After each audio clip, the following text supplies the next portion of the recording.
Pertama kamu dengerin, kamu udah punya feeling belum ini bakal lagu itu. Ini, Iya tentu.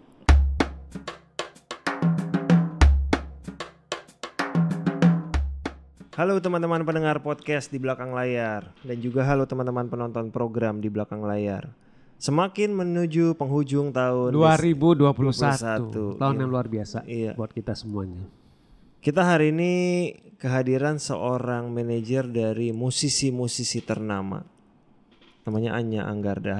Hai Anya, apa kabar? Halo Mas Dipa. Terima kasih ya sudah menyempatkan waktu untuk hadir Anya. Dengan senang hati, makasih sudah diundang.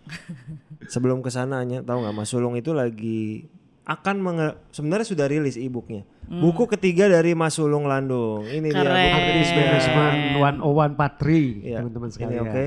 Jadi buku ketiga ini sekarang udah rilis e-booknya ya. E-booknya udah rilis, ya. Udah bisa di-download di gramedia.com ya. Gramedia Digital. Di Gramedia Digital. Ini buku ketiganya Mas Sulung. Buku ke-1 kedua sih sebenarnya kalau nyari-nyari di Tokopedia masih ada. Masih ada. Gue tuh punyanya buku keduanya dulu. Iya. Terus tiba-tiba karena baru kenal, karena dulu pas buku pertama belum kenal. Terus karena gue harus punya buku pertamanya, gue cari, gue nemu. Ketemu kan? Jadi ada toko khusus menjual buku-buku lawas. Jadi gue nemu, gue cari lah. Demi melengkapi trilogi bukunya Sulung Landung. Aku harus beli kalau gitu. Jadi yang mau beli sekarang udah ada e-booknya. Berikutnya menyusul baru fisiknya ya, Mas. E-booknya dulu gitu. Kita sekarang ngobrol sama Anya Anggarda. Halo. Anya tuh handle berapa? 11 ya totalnya. Sebenarnya untuk aku jadi manajer cuma 1 sebenarnya. Oke. Tapi yang ada di Anya tuh kan ada di Tab Project ya. Tab Project. Di Tab Project tuh ada. Kita berpartner sama 11 musisi ya. Oke. Sebutannya berpartner dengan 11 musisi. Iya, 11 penyanyi. Anya itu menghandle langsung Nadine Amiza. Satu aja full Nadine Amiza. Gitu. Oke. Jadi 1 artis 1 manajer sebenarnya. Oke. Nadine Amiza ini salah satu musisi yang lagi happening banget. Amin, alhamdulillah. Ya kan? Lagunya aja bertaut udah berapa views ya? Terakhir sih 90. Oh, di mana di YouTube tuh 24 juta. Yang 90 juta di Spotify. Iya. 90 juta. Kebayang berarti kesibukannya manajernya menerima WhatsApp masuk tawaran ya. Pasti tawaran yang paling sering masuk adalah mengambil lagu bertaut untuk film. Iya. Percaya. Ada beberapa, nggak banyak. Tapi ada pasti kan. Yakin gue itu. Yakin lah gitu. Ada beberapa. Seperti biasa kita biasanya ngobrolin gimana Anya bisa berada di posisi sebagai manajer artis. Apakah lu dari awal pengen jadi manajer artis apa enggak gitu? Atau cuma kalau kadang-kadang kan orang bilang itu kayak accident kan gitu. Paling sering terjadi gitu ya. Ya dicemplungin. Ya kan seperti itu. Nah, karena kalau kamu gimana yang gue tahu kan Anya tuh sebelumnya dunia radio soalnya. Dunia radio kan? Betul. Iya. Jadi gimana dulunya? Dulu tuh dari kuliah tuh bisnis manajemen. Oke. Di Bandung. Di Bandung. Di Unpar. Oke. Terus dulu kok masuk Unpar tuh, gak jadi tuh. Anda Pancasila. Di Unpar ngambil manajemen, terus masuk radio. Masuk radio karena suka banget sama musik. Kamu jadi penyiar? Aku program director. Oke. Jadi pas datang langsung program director? Enggak dong. Produser dulu. Oke. Ya, kita bertahap kan ya. Kan mungkin loh, siapa tahu langsung. Kayaknya pokoknya bisa langsung program director. Produser dulu. Karena suka banget sama musik, jadi dari dulu pengen banget kerja di radio gitu. OS ya? Di OS Bandung. Terus habis gitu beres kuliah masih di OS. Terus kayak nyaman ya di radio gitu. Akhirnya biar gak direwelin orang tua, kita masuk S2 aja. Kuliahnya tapi diselesaikan ya? Oh udah S2 jelas selesai. S2 di Unpar juga? Di ITB. Oh ITB. MBA ya, ambil bisnis juga. Bisnis juga. Nah berjalan habis gitu ketemu sama Yura. Jadi manajernya Yura di situ selama 6 tahun. Habis gitu baru bikin si Tab Project ini. Nah kamu ketemu Nadine itu? Desember 2019. Oke. Gimana ceritanya itu?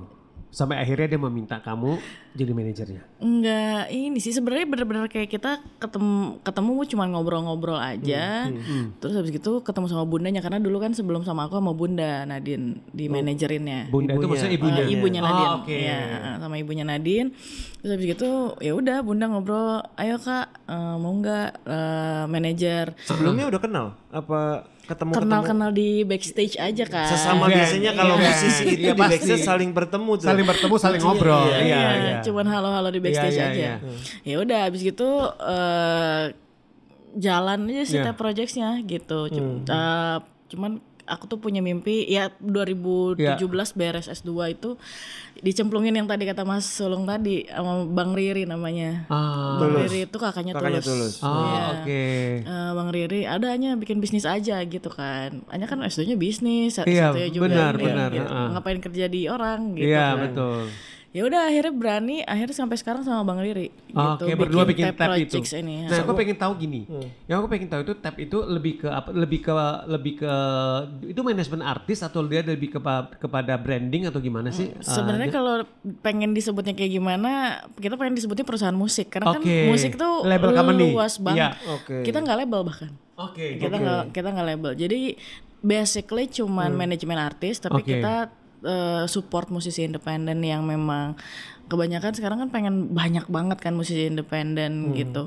Terus kita akan berpartner yang tadi aku bilang berpartner. Oke, kita bikin sistemnya bareng-bareng, kita bikin promotionnya, brand directionnya seperti apa, yang kayak gitu sampai ke rilisannya, after rilisannya, yang kayak begitu. Jadi mereka dari hulu ke hilir, bisa bilang seperti itu ya, mulai dari konsep kreatifnya seperti apa, strateginya seperti apa, kemudian eksekusinya seperti apa, itu kalian ngurusin semuanya ya. Kreatifnya pasti datang dari musisinya tapi. Karena aku yakin ketika kreatifnya berjalan, bisnisnya akan ngikutin. Ya menurut aku seperti itu ya, tapi nggak tahu. Jadi selama ini kalau sama tim yang sama musisi-musisi yang 11 ini juga kita percaya ya kalau kreatifnya berjalan sih bisnisnya juga insya Allah berjalan. So far udah ada 11 lah ya musisi yang bergabung di Tap ini. 11 alhamdulillah. Lu tadi kan bikin Tap Project tahun 2020. Baru setahun. Januari buat Maret pandemi. Oke, terus kalian gimana caranya survive dan bisa mendapatkan 11 talent? Gak tahu ya, jadi gitu aja sebenarnya berjalan, nggak ada yang kita rencanain, karena organik aja pandemi, seperti itu. Karena pandemi kan. Maksudnya Januari kita baru mulai itu baru Maret ada langsung itu. Kita baru ada 4 artis aja habis gitu. Siapa aja dulu? Nadine yang pertama masuk. Nadine, tapi sebelumnya ada Petra sama Sivia. Petra Sobing, Petra, Sivia, Nadine, satu lagi Mika pernah sama Mika gitu. Mika Angelo. Gitu. Ya kan itu pertama kali dia jadi solois kan. Iya. Gitu. Nah, terus emang kita benar-benar yang kayak ya udah jalan aja gitu. Terus tiba-tiba pandemi nggak bisa ngapa-ngapain. Kita yang benar-benar ya udah di rumah aja. Tapi kan ketika kita nggak bisa ngapa-ngapain terus kayak ya udah gimana terserah aja gitu. Jadinya nggak tahu, ada aja jalannya ada seperti aja itu. Jalannya Mas Ulung. Kayak ya udah kalau kayak gini gimana ya ayo udah. Alhamdulillah masih dipercaya sama teman-teman untuk bantu dan jadi partner mereka gitu. Jadi di Tap Project ini kan ada 11 musisi. Ada Gamaliel, ada Gamaliel sama Gamal, Audrey, Cantika. Ada tiga-tiganya ya? Ada GAC tapi masing-masing ya? Tapi mereka punya label sendiri-sendiri, mereka punya manajemen artis sendiri-sendiri. Jadi kita Tap Projects bantu sebagai strategic partnership. Nah makanya jadi sebenarnya Tap Project ini tidak eksklusif menghandle dia sebagai manajemen. Enggak. Tapi lebih ke strategic partnership. Termasuk sama Dira juga seperti itu. Kalau Dira Sugandi manajemen artis. Jadi dari 11 ini berbeda-beda, nggak semua sama. Kalau Nadine full manajemen. Dira juga seperti itu. Dira baru join kalau nggak salah. Baru join. Gue tuh tau nggak Mas, pertama kali mengenal Dira tahun 1998 saat dia punya band bernama In Shock. 98 gue SMA pensi mengundang dia masih band. Terus nggak lama dia nyanyi sama Incognito dan terkenal kan, nah itu tuh. Jadi festival. Dan Dira itu pemain aktris yang bagus loh. Betul, setuju. Dia tuh baru rilis film kemarin yang sama Chico. Iya kan? Serba bisa. Multi talenta. Berbakat sekali memang dia kan. Jadi kalau misalnya lu di 11 ini ada yang manajemen enggak, gimana ngebedainnya biasanya? Ya udah kalau emang dia datang sebagai ya sebenarnya apa yang mereka butuhin sih, karena kita kan visi misinya memang support si musisi independen untuk berkarya jadi gini, gitu. Kalian memang khusus untuk musisi independen? Ya enggak juga. Cuman ketika mereka butuh bantuan kita dan kita dealingnya sama artisnya langsung gitu. Jadi kalau misalnya emang mereka butuh sama bantuan kita dan kita pengen berpartner dan lain-lain ya ayo gitu. Jadi apa ya, udah punya label sendiri, udah punya manajemen sendiri, masih membutuhkan ya ayo gitu. Jadi cuman servisnya memang servicesnya mungkin lebih ke ya kita jagain. Kalau kreatif kan pasti datang dari si musisinya. Kita mencoba. Sebenarnya sangat cair sih ya. Iya. Jadi intinya datang nggak bantuin tuh nggak harus dia sebagai butuh Tape Project sebagai manajemen. Bisa aja dia udah punya manajemen, punya manajer sendiri. Tapi gue dibantuin gimana sih gue kalau mau bikin album nih gitu bisa begitu berarti. Lebih ke strategik gitu kan, planning gitu. Strateginya seperti apa? Eksekusinya ntar sama masing-masing artisnya lagi. Atau sama kalian juga bisa. Bisa. Oke, jadi bantuin kreatif nih kalau misalnya atau dia udah punya lagu nih. Gimana sih supaya lagu gue ini jadi publicist bisa juga. Jadi kalau publishing enggak, pasti kita lempar ke tim ke partnernya kita, third party lagi, tapi memang kita udah kenal juga gitu, udah kenal baik juga kayak. Tapi maksudnya brandnya dari mereka kayak gitu. Betul gitu. Jadi pokoknya kreatifnya datang dari mereka, lagunya datang dari mereka, kita mendampingi, kita develop. Jadi intinya ya kalau misalnya dibilang servicenya yang utama apa, kita development. Jadi apa yang mereka punya kita develop untuk jadi sesuatu yang lebih besar, yang lebih baik lagi. Jadi istilahnya mungkin dari bahan mentah udah ada nih, mereka masak jadi sesuai dengan ini ya mereka. Oke, gue pengen bikin. Kita belanjain. Gue pengen bikin soto nih, ya kan. Resepnya ini nih. Gue pengen soto Kudus tapi ala gue. Ke mereka ramu kan jadi jebret. Gitu. Apa yang terjadi kalau talentnya punya inisiatif sendiri bilang, gue tuh kan biasanya jadi musisi aja. Gue sekarang mau jadi aktor dong, bisa bantuin gue nggak? Itu juga kalian. Iya, aku akan hubungin Mas di Pasaman. Jadi lu emang sebenarnya Tape Project ini bisa jadi jembatan ya? Ya kita tuh sebenarnya karena visi ya, aku pernah ada di industri musik yang ya udah satu aja terus. Punya mimpi satu aja gitu, maksudnya ya gitu. Ngerti. Terus sekarang aku bikin si Tape Project ini yang pengennya yuk bareng-bareng, karena aku datang ke industri musik ketemunya Kak Glenn Fredly ya. Yang dimana pasti Kak Glenn tuh benar-benar yang kayak hanya bantu regenerasi musisi gitu. Jadi ini semacam komunitas, kalian tambah di gua tapi mungkin udah disadarin ya. Itu akan jadi satu komunitas sebenarnya kan. Amin. Kayak gitu pada akhirnya akan jadi komunitas kalau menurut gue. Iya. Jadi ketika Kak Glenn ngomong gitu, aku tuh Kak Glenn berpikir oke, akan ada musisi-musisi baru yang hadir. Nah, cuman aku juga mikir kalau misalnya musisinya tambah banyak, manajernya juga harus tambah banyak. Betul. Dong. Gitu. Jadi aku mikir harus ada manajer yang regenerasi manajer juga gitu. Setuju. Akhirnya ya aku develop manajer-manajer baru juga untuk memanajeri musisi-musisi ini. Benar-benar bagus sih. Setuju sih. Karena emang kita sesuai ini kita ya Mas. Regenerasi manajer itu kadang nggak berjalan dengan secepat regenerasi musisi ya. Betul. Dan itu sebenarnya itu penting sih. Maksudnya kalau misalkan regenerasi manajer artis nggak berjalan, itu kita harus prihatin.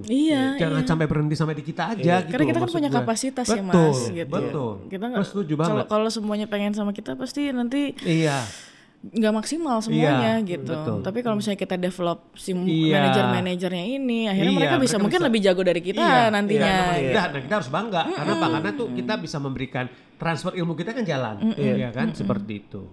Kalau kita ngomongin Nadine Amizah, waktu datang kan udah punya album pertama ya berarti ya? Belum.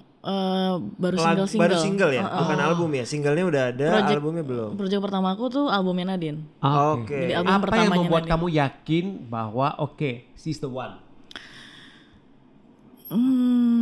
Dia nggak punya ekspektasi apa-apa, aku nggak punya ekspektasi apa-apa. Jadi kita benar-benar yang jalanin yang semurni setulus itu aja gitu. Bareng-bareng. Berjuang bersama dengan kata lain. Dan aku percaya sama kreatifnya dia, musiknya dia, cara dia menyampaikan apa yang ingin dia sampaikan ke audiensnya. Aku mendampingi dia sampai ke eksekusinya. Jadi gitu. Selama ini urusan kreatif Anya nggak terlalu ikut campur lah ya. Aku hanya mendampingi dan ya kalau misalnya kasih insight gitu. Kalau aku selalu ngasih opsi. Jadi ketika Nadine berpikir seperti ini, resikonya ada begini dan begini. Setelah itu ya mereka yang pilih aja. Gitu. Perbedaan umur lu sama Nadine tuh berapa tahun sih? 9. Enak sih itu. Pas itu. Jujur ya? Ya pas loh itu. Sebenarnya Nadine tuh kayak punya 2 ibu ya. 2 ibu. Biasanya gitu, apalagi kalau perempuan manajer punya 2 ibu. Punya 2 ibu. Iya benar. Jadi ada ibu kandung dan ibu sisi kreatif satu lagi. Iya betul. Gue tanya nih mengenai gini gitu ya. Iya betul. Tapi apa? Menurut tantangan nggak megang dengan usia 9 tahun? Ada sempet awal-awal? Awal-awal iya pasti, karena kan kita berpikir ini 9 tahun masih jauh ya, masih kita pernah ada di umurnya dia gitu kan, yang dimana dia melewati berbagai macam fase kehidupannya dia. Baru aku ketemu dia berarti umur 19. Dianya 19. Jadi dia mau 20 tahun. Oke, sekarang berarti dia umur 21. Nah terus abis gitu tapi dia mau mendengarkan gitu. Biasanya kalau karena dia mau mendengarkan, jadi aku juga mendengarkan istilahnya gitu. Iya betul. Setelah berjalan, cara berpikirnya dia sama cara berpikirnya aku tuh hampir sama. Jadi kayak aku kaget sendiri, wow kok bisa. Jadi dia langsung paham, nggak yang kayak maksudnya gimana apa gitu. Masih ada kadang-kadang kita selisih gitu cara berpikir wajar gitu, dan mau sama umur berapapun pasti ada gitunya. Dan lebih baik itu daripada lancar-lancar banget. Betul gitu kan. Nah, cuman pada akhirnya kita bisa ketemu di tengah gitu. Ketika misalnya dia berpikir seperti itu, aku berpikir seperti itu, dia tahu tujuan aku kenapa kayak gitu, dan aku tahu tujuan dia kenapa kayak gitu. Nggak harus sama. Gitu. Dia mau nggak harus sama. Itu susah loh dapat partner yang seperti itu. Kadang-kadang kayak lo harus sama-sama gue atau enggak gue harus ngikutin lo gitu kan. Kalau satu lebih power gitu. Iya. Ini kita mau ketemu di tengah. Jadi kayak ya udah lo nggak apa-apa berpikir kayak gitu, lo juga nggak apa-apa berpikir. Tapi kita seri tantangannya ini. Iya. Kalaupun emang nggak ada solusinya ya nggak apa-apa. Bagus. Iya, nggak harus ada solusinya juga gitu. Kita diemin dulu aja. Seminggu, 2 minggu. Habis itu ngomong lagi. Habis itu ngomong lagi. Iya sih ya, gitu kan akhirnya ketemu gitu. Kalau sisi kreatif berarti kamu lebih banyak menyerahkan ke Nadine sebenarnya ya? Tentu. Lebih ke konsultan kali yang ngasih masukan kalau gini. Malah kalau misalnya gini. Bikin EP yuk gitu kan. Bikin mini album gitu untuk tahun 2021 kemarin gitu. Atau enggak dia bilang kayak aku pengen deh bikin EP. Ya udah ayo. Jadi kita kadang-kadang cuma jadi support sistemnya dia kan gitu. Ya udah ayo, mau berapa lagu? Jadi kita mancing kan. 5 lagu, 6 lagu. Bikinnya berapa ya? Jadi diskusi gitu. Tapi semuanya kan berarti datangnya dari dia kan sebenarnya. Aku pengen bikin mini album gitu. Nah, di situ baru kita yang ini. Gitu. Biasanya ikutan salah satu kendala dari musisi yang ternama adalah budget. Kalau misalnya mau bikin album kan harus ada budgetnya. Mau rekaman harus ada budgetnya. Biasanya gimana kalau kayak gitu, dari Tap Project atau dari musisinya atau gimana biasanya? Karena labelnya kebanyakan yang berpartner sama aku itu label sendiri. Jadi mereka pasti punya budget sendiri. Udah ada budgetnya. Udah ada budgetnya. Tapi nanti aku bantu untuk mengelola ini kemana budgetnya, ini kemana, apa aja sih yang harus dibutuhin gitu. Cuman sejauh ini dari mereka karena master rekamannya punya mereka nantinya. Jadi Tap nggak ada hubungan sama si master rekaman. Copyrightnya itu semua di mereka. Karena urusannya ke hak cipta segala dan lain-lain ya. Memang oke. Karena kadang-kadang kan musisi ada impiannya, gue mau bikin rekaman, abis rekaman gue harus punya mini album, abis itu gue mau mini tour. Tolong support gue gimana nih? Kita pasti akan support. Support ya. Jadi ketika misalnya ya benar kata Mas Dipa tadi, kayak budget tuh pasti jadi hal pertama yang sangat-sangat. Nah, cuman memang sejauh ini yang aku jalanin ya gitu. Ya memang sih pasti ada, budgetnya dari mana ya gitu. Tapi ketika kita terus apalagi sekarang era digital ya Mas. Kayak mau kreatif kayak gimana pun kita nggak harus keluar uang ataupun keluar uang lebih sedikit untuk memancing si data-data yang dibutuhkan oleh brand-brand atau investor atau apa gitu. Jadi memang itu yang kita develop. Dasarnya gitu. Jadi ketika jadi kesananya jadi ngegulung aja gitu. Jadi kita bisa nabung sendiri dan itu tuh sering ya, dari awal aku di industri musik pasti kayak gitu. Kita benar-benar nabung. Dari penghasilan ada sekian persen yang kita sisihkan untuk bikin karyanya gitu. Karena kalau bikin karya kan istilahnya kalau di musik pasti invest dulu ya. Investasi sendiri kan gitu. Betul. Gimana caranya mereka memutarkan uang yang telah mereka dapetin gitu kan. Ya dengan karyanya gitu. Karena selain dengan rumah dan lain-lain ya. Iya benar-benar ya. Tapi ya sih bikin album tuh ya investasi juga untuk musisi. Tinggal berharap datang dari tawaran offer. Itulah penghasilan yang harus kita sisihkan. Kalau semua langsung dihabiskan Iya nggak ada tabungan, nanti modal lagi nyari lagi brand, nyari lagi investor gitu kan. Gitu sih. Kalau buat Nadine dan talent lain di Tap Project, ikut nggak sih misalnya plan jangka pendek apa? Misalnya contoh, ini kemarin udah ngeluarin album atau ada musisi yang lu udah lama nggak ngeluarin album, lu nggak pengen ngeluarin album, ikut gitunya nggak sih? Bukan memaksa tapi membantu mereka untuk berkreasi. Memotivasi lagi. Mereka lah. Memotivasi. Kadang-kadang kan kayak pandemi kita kadang nggak semangat ya bikin Tapi padahal gue udah lama nggak punya album, udah lama nggak punya single. Nah, kalau dari kita, kalau dari tapnya sendiri, balik lagi kan tadi kita hanya support sistem untuk merekanya gitu. Pasti kita tiap quarter itu ada report. Cuman kan kita nggak mau memaksakan mereka untuk melihat numbersnya. Jadi karena jadi beban ya.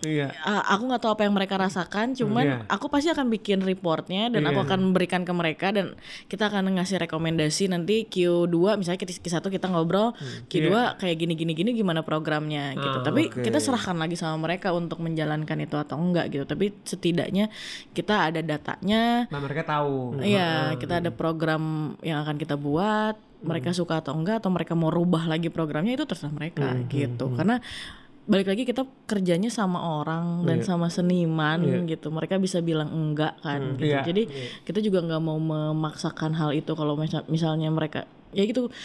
Kalau musisi kan menciptakan lagu, menciptakan tren, menciptakan apa yang mereka suka itu kan untuk audiensnya gitu. Nah, tugasnya kita kan mendevelop apa yang mereka ciptakan itu kan. Ini kan Anya megang langsung Nadine, tapi di Tap Project ada 11 talent.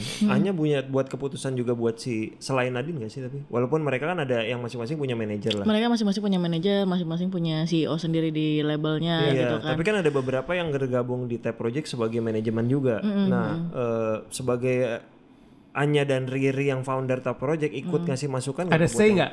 Iya Pak, tentu. Kita bener-bener yang menurut Kak Anya gimana gitu. Mereka juga mau mendengarkan dan dapat masukan. Tetap ada say. Kalau artis yang di bawah manajemen yang Tap, kamu gak ya kayak gitu ya, benar ya? Iya. Jadi menurutnya gimana? Kalau menurut gue begini gimana? Iya. Ya mereka ntar berpikir sendiri dan pada akhirnya sebenarnya aku selalu bilang sih sama mereka, Tap tuh akan ada terus Tap gitu. Tapi kalau misalnya kalian musisi, kalian loh yang punya takdirnya sendiri. Betul. Ngerti gak sih Mas? Jadi kayak decision tuh ya butuh mereka pahami dan butuh mereka yang memutuskan, bukan kitanya. Kalau aku di Tap perusahaan, ya aku yang memutuskan karena aku CEO dari perusahaan. Tapi ketika kita ya aku sudah bertemu dan anak-anak Tap udah bertemu dengan musisinya, ketika musisinya bilang enggak, ya kita cari jalan tengahnya gitu. Enggak yang kayak harus gitu. Karena pada akhirnya kan mereka sendiri gitu. Kan banyak kan Mas yang kayak ya artis, musisi atau public figure yang ganti-ganti manajer gitu kan. Terus kayak udah nggak sama manajer ini, jadi gimana? Nah aku tuh pengennya ketika musisi memutuskan untuk independen, ya dia tahu apa yang dia mau, dia tahu apa yang dia mau kemana sih mimpinya gitu. Jadi tidak diarahkan, tidak diciptakan mimpinya oleh kita, tapi jadi sama-sama aja dong. Mereka sendiri sebenarnya kata lain.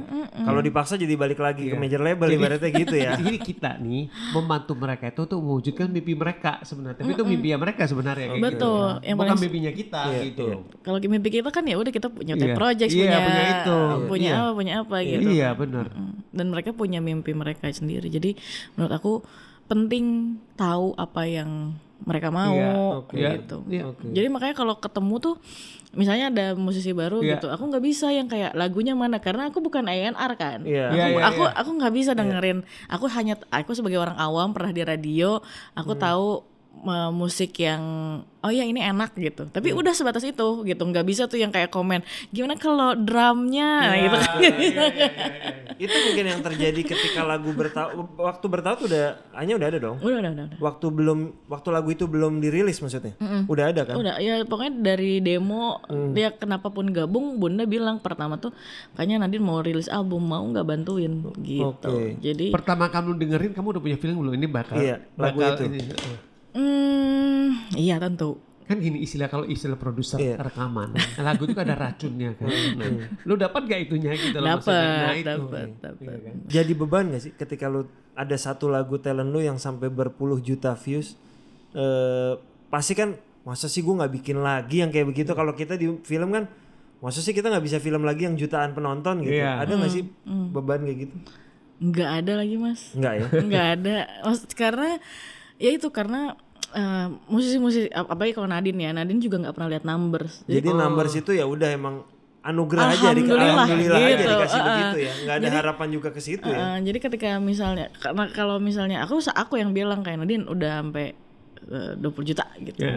Alhamdulillah udah gitu aja. Kayak kemarin Nadine Spotify Rap paling banyak didengarkan di Indonesia gitu kan. Keluar keluar hasilnya gitu kayak congrats alhamdulillah gitu aku kan gitu. Terus Nadine kayak alhamdulillah gitu. Jadi bukan sesuatu yang kayak kita harus selebrasi dan karena mungkin ya kita sama visi misinya bukan itunya goalsnya gitu. Tapi bagaimana orang-orang dan audiensnya sampai gitu message-nya pas apa yang dirasain sama Nadine-nya gitu. Dan satu lagi ya. Udah pasti kalau single lu itu jalan hits off air lu kan akan banyak kan. Nah, apanya? Off air udah pasti dong. Itu kan udah pasti itu udah gulungannya kan udah kesana kan. Nah, kamu sama Nadine itu milih-milih gak sih? Misalkan gua maunya hanya mau event ini, yang ini gua gak mau atau semua itu kayak kita milih-milih film ya. Karena itu pasti berpengaruh dengan brand image kan. Iya betul. Iya pasti. Jadi gimana ya kalian ambil itu biasanya event-event yang seperti apa gitu loh maksudnya. Nadine tuh senang banget sama festival sama pensi sebenarnya. Dan musisi-musisi hampir semua musisi di TAP juga sama. Jadi mereka tuh senangnya ada penonton di depan hafal lagu mereka loncat-loncat gitu. Tapi ketika sebenarnya event kan banyak banget, ada catering, ada wedding. Ada segala macam. Ada yang suka sama itu juga, ada yang kayak nggak cocok lagu aku untuk wedding gitu. Ada juga. Soalnya ini kan Mas, pensi itu secara budget nggak normal, tapi secara antusiasme berbeda. Dan kepuasannya beda. Secara budget nggak normal. Ada event yang normal, tapi kita cuma main menghibur segelintir orang gitu kan. Kadang-kadang juga tepuk tangannya miskin banget kan gitu kan. Nah sebenarnya itu musisi karena ya pas musisi-musisi ini senang untuk kayak hafal lagunya, jadi langsung ketemu tuh energinya itu ya, yang nggak bisa didapat. Bonding antara penyanyi dengan audiens itu penting banget sih. Ketika penonton dari lagu pertama sampai lagu terakhir nyanyi bareng itu rasanya beda pasti. Betul. Jadi memang kalau memilih event pasti tentu karena kita ada brand image yang harus dijaga. Semua musisi di TAP pasti kayak gitu. Apalagi mereka idealis juga yang dimana musik gue kayak gini, brand image gue kayak gini, brand directionnya kayak gini, jadi pasti kita pilih gitu karena banyak banget kan gitu. Alhamdulillah sekarang udah mulai ada lagi tawaran-tawaran off air, udah mulai ada yang berani lah gitu. Pensi masih belum tapi ya. Pensi belum. Tapi masih virtual. Pensi masih virtual. Pensi pun kebagian virtual ya. Pensi virtual. Dari 2020 di akhir-akhir 2020 tetap ada pensi tapi virtual. Tapi ini itu tetap diambil lah ya kan pensi masih virtual. Menarik ya. Pensi virtual itu. Iya. Kemarin tuh kita kerja sama Info Pensi tahun lalu. Jadi TAP kerja sama Info Pensi itu komunitas pensi yang sama Mas Ardi itu. Jadi Mas kita ini anak-anak pensi takutnya kan dia kan naik kelas. Iya. Naik kelas 1, kelas 2, ketiga gitu. Iya gitu kan. Pas 2020 kan juga pasti ada naik kelasnya dan ada murid barunya gitu. Ini kalau misalnya nggak bisa bikin event, ntar mereka bingung bikin pensi seperti apa gitu kan. Akhirnya TAP sama Info Pensi bikin webinar yang ngundang-ngundangnya teman-teman sekolah-sekolah gitu. Jadi artisnya ya Petra, Sivia ngobrol di situ gimana jadi menulis lagu. Jadi kita bikin kelas musik namanya. cuman webinar 100 orang per kelas gitu. Dan bahasannya bikin acara selama pandemi gitu. Jadi ada virtual eventnya gimana ngobrol sama manajer, gimana dealing sama manajer. Itu bisa kita obrolin tuh. Karena kita pernah punya ide datang ke SMA untuk bikin topik jadi talent apa jadi manajer. Iya. Benar. Dengan mendatangkan manajer dan talentnya. Iya, benar. Karena kan tidak semua orang kadang-kadang pengen di depan layar. Iya. Ini kita sekarang ngobrol ke manajemen artis musisi, Mas. Kalau kita kan megang sebenarnya mostly ada yang aktor, kalau gua komedian. Megang tuh sebenarnya eksklusif bisa dibilang ya, apa yang dia lakukan digital kita pegang juga. Off air kita pegang juga. Semuanya lah. Kalau di Tap Project gitu gak sih musisi? Apakah lu hanya megang Nadine sebagai musisi aja? Ataukah dia semuanya? Dia influencer di Instagram, di sosial media, atau dia tiba-tiba main film, dia main teater, atau... Karena kan sebenarnya pada dasarnya label itu, label artis itu kan menjaga master rekaman. Manajemen artis itu menjaga Nadine Amizahnya. Jadi mau dia jadi penyanyi, pemain film, apa-apa itu kan pasti sama si manajemen artisnya gitu. Jadi keseluruhan. Tetap sama keseluruhan ya. Tapi kalau publishing itu menjaga musisi dari pencipta lagunya, menciptakan lagunya gitu. Jadi kita udah punya masing-masing kan sebenarnya lahannya masing-masing gitu. Kalau manajemen, ini biar teman-teman yang siapa tahu kepikiran jadi manajer artis musisi. Please jadi manajer artis. Manajer artis itu hidup dari persentase. Kita hidup dari persentase. Itu bukan rahasia lagi. Memang kita hidup bukan dari gaji tapi dari persentase. Kalau manajer musisi itu dapat persentase dari penghasilan lagu nggak? Kalau off air jelas. Kalau lagu dapat nggak? Enggak. Tapi aku nggak tahu ya, mungkin di luar ada karena kan kita karena di negara kita juga belum ada sistem yang betul. Ini berlaku di mana aja sih sebenarnya sih. Di luar negara juga ya Mas? Enggak, maksudnya kalau di Indonesia kan memang kita masih belum semaju lah seperti itu. Jadi mengerti sih kalau aku mengerti kalau misalnya kamu bilang nggak dapat dari ini. Karena kalau aku sendiri secara pribadi, Tap sendiri secara pribadi karena visi misinya nggak ke sana, belum ke sana, jadi nggak belum ke label. Jadi ketika mereka dapat uang dari digital, itu termasuk dari Spotify gitu. Digital Spotify, YouTube dan lain-lain. Ya itu untuk muterin duitnya mereka untuk bikin karya gitu. Jadi kita bener dari manajemen artis aja ya, dia dari label aja. Dari dia tiba-tiba even dia influencer digital itu masuk. Oh, jadi karena kan brand image yang dilihat. Kalau dia yang di Spotify, Joox itu enggak. Tapi mungkin kalau di luar pasti ada sih yang kayak gitu. Tetap ada aja manajer kalau dia yang bikin label album penghasilan dari fisik juga enggak, itu ke dia juga ya? Iya, ke labelnya. Ke labelnya masing-masing, bukan urusan si manajemen artisnya. Tapi kita bisa bantu untuk bikin strateginya gitu. Jadi mereka karena di hire as profesional untuk strategi untuk bikin strateginya kurang lebih seperti itu ya. Tapi gitu. kita juga karena kan ketika kita ngobrol tentang brand image, terus dia punya lagu, kita juga kan harus sinkron kan, nggak bisa yang kayak lagunya kemana, brand image-nya kemana gitu. Benar. Jadi kita tetap harus tahu apa yang mau dirilis, apa yang ini gimana. Ya tetap ada diskusi di situ gitu. Dengan 11 talent ini masih ada, apakah lu punya target tiap tahun nambah gitu. satu talent? Nggak ada. Jalan aja sih Mas sejauh ini gitu. Kita karena ya itu kita bener-bener perusahaan pandemi ya. Bukannya pas pandemi. Bukannya pas pandemi. Jadi kita kayak ini tahun 2020 tuh kita cuman baru punya tim tuh berlima gitu. Ya tapi itu BOD semua gitu kan. Terus habis gitu 2020 akhir baru BOD manajemen manajemen artis mah kerja juga kok. Bukan BOD perusahaan besar ya kita. Kita BOD semua kok emang di sini kerja semuanya. Gitu. Jadi pada saat 2020 akhir atau 2021 2020 akhir itu baru yuk kita coba cari intern gitu. Baru 2021 tuh kita baru hire. Sekarang berapa orang tim di Tap Project? Kalau untuk di Tapnya aja ber-12 tapi kan kita punya manajer masing-masing artis ini. Alhamdulillah dibantuin sama mereka banget sih. Jadi gitu. 12 di luar manajer ya? Manajer itu berarti 11 itu 11 artis, 12 tim di luar manajer artis. Di luar manajer artis. manajer artisnya langsung sama artisnya soalnya bukan di kalian. Jadi 12, ya nggak kita 12. Nah cuman ada si 12 ini 12 ini ketap kan. Nah si artis ini ada 11 manajer. Jadi manajernya nggak ketap berarti kan? Ada yang tap ada yang bukan. Oke. Kayak Petra dengan Resti. Itu dari Petra ya, bukan dari tap. Dari sebenarnya itu tuh aku sama Petra kan sebelum punya tap kan. Jadi belum punya sistem yang begini-begini nih. Tapi itu sahabat aku, Restinya. Oke. Jadi mulai malah diperbaiki semua sistem jadi lebih benar gitu ya. Oke. Ngerti. Tapi Resti plan ke depannya apa sama tap atau sama Nadine? Ke depannya Anya, sorry maaf salah jadi. Plan Anya ke depannya sama Nadine ataupun sama tap apa? Plannya ya. Sebenarnya kita benar-benar sejauh ini kalau sama Nadine pengen beresin skripsi dulu. Itu krusial tuh ya. Krusial ya. Iya dong, manajernya udah S2 loh. Iya kan? Masa nggak nyelesain S1? Jangan pressure. Iya kan? Udah tinggal masalahnya udah tinggal skripsi. Karena bahasa tinggal skripsi itu kadang udah sampai berapa? Tinggal skripsi. Tinggal skripsi itu bisa 10 tahun ya. Coy.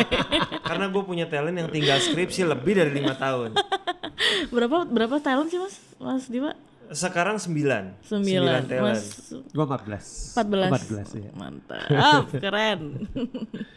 Jadi masalah skripsi terus beresin skripsi, abis gitu baru kita bikin planning jangka panjang. Tapi memang kita pengen ada tour dulu. Iya, udah bisa kan?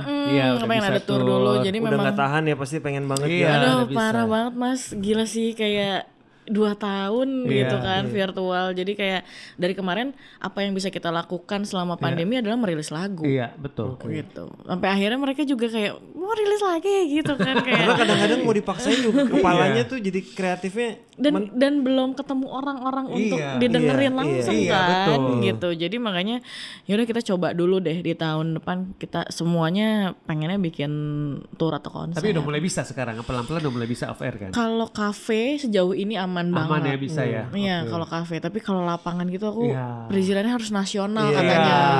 Jadi aku belum tahu. Jadi masih yang kafe-kafe dulu lah ya kayak gitu. Iya. Kayak aku ini yang mau jalan tuh Teddy. Aras kemarin juga Nadine kita bikin secret gigs juga di Bandung gitu. Jadi yang cuma 50-100 orang gitu. Itu aja mereka udah happy banget. Udah happy banget. Udah happy banget gitu. Tadi kita jalan ke 6 kafe di Jabodetabek dan Bandung gitu. Kita kerjasama sama kafenya. Karena kan perizinan baru yang paling aman di situ kan di kafe gitu. Betul. Nggak mudah memang karena kalaupun kita bikin event besar kadang-kadang nggak semua talentnya juga berani kadang-kadang. Talent gue aja berani gak ya kalau pengen sih 1.000 orang tapi berani gak ya? Betul. Daripada nanti dibilang bikin klaster baru atau apapun jadi kadang-kadang serba salah kan. Betul. Ya semoga gua harap sih kita berharap 2022 lebih baik lah buat semuanya. Syuting mulai berjalan, musisi juga bisa mulai off air mulai jalan karena penting buat kita off air. Karena kita juga sebagai penonton juga pengen ya nonton lagi. Betul. Gak apa-apa lah pakai masker, gak apa-apa lah. Yang penting kita bisa menikmati. Kita nonton film di bioskop 2 jam aja pakai masker kok. Betul. Konser kan kurang lebih durasinya juga seperti itu. Bisa. Karena gue lihat kemarin kan yang udah jalan kan konser-konser di mobil kan. Iya. Udah mulai sih, cuman tetap kita berdiri atau duduk nonton udah pengen lagi langsung ya. Ngerasain ya. Ntar Desember tanggal 18 tuh kita ada acara di Bogor itu di lapangan parkir. Makanya coba aku itu pertama di mobil. Enggak. Oh enggak. Jadi beneran orang datang. Siapa penyanyinya siapa dari Nadine. Oh Nadine. Oke. Tapi di Bogor ya. Di Bogor. Ini first setelah pandemi setelah pandemi ini yang ribuan orang katanya. Ya makanya kita pengen tahu. Oke. Semoga lancar-lancar semuanya. Amin. Lancar-lancar buat Tap Project dan talentnya. Semoga Nadine kita sempat ketemu. Semoga kita ada kerjasama ya. Amin. Orang-orang udah mulai banyak yang komen ya di Ernest ya pas Ernest posting ya. Padahal kita kan cuma pengen ngobrol aja. Cuma ngobrol hihi, banyak kehidupan. Semoga kita bisa kolaborasi bertiga siapa tahu. Amin. Ayo. Terima kasih buat Anya, sehat-sehat. Senang hati, terima kasih sudah diundang. Teman-teman terima kasih, jangan lupa ini saya mau iklanin lagi Mas Sulung. Kasih loh, ini buku ketiganya mana nih? Ke situ ya. Buku ketiganya Mas Sulung udah bisa dibeli e-booknya di Gramedia Digital. Ditunggu fisiknya. Nanti kalau e-booknya makin banyak, fisiknya juga akan segera lebih cepat gitu ya. Terima kasih semuanya. Terima kasih buat Gala Event Management. Terima kasih Robin sama Andre. Terima kasih Mas Eka di audio. Kita ketemu lagi di episode selanjutnya, episode penutup di akhir bulan Desember. Terima kasih teman-teman sekalian. Sampai bertemu. Bye.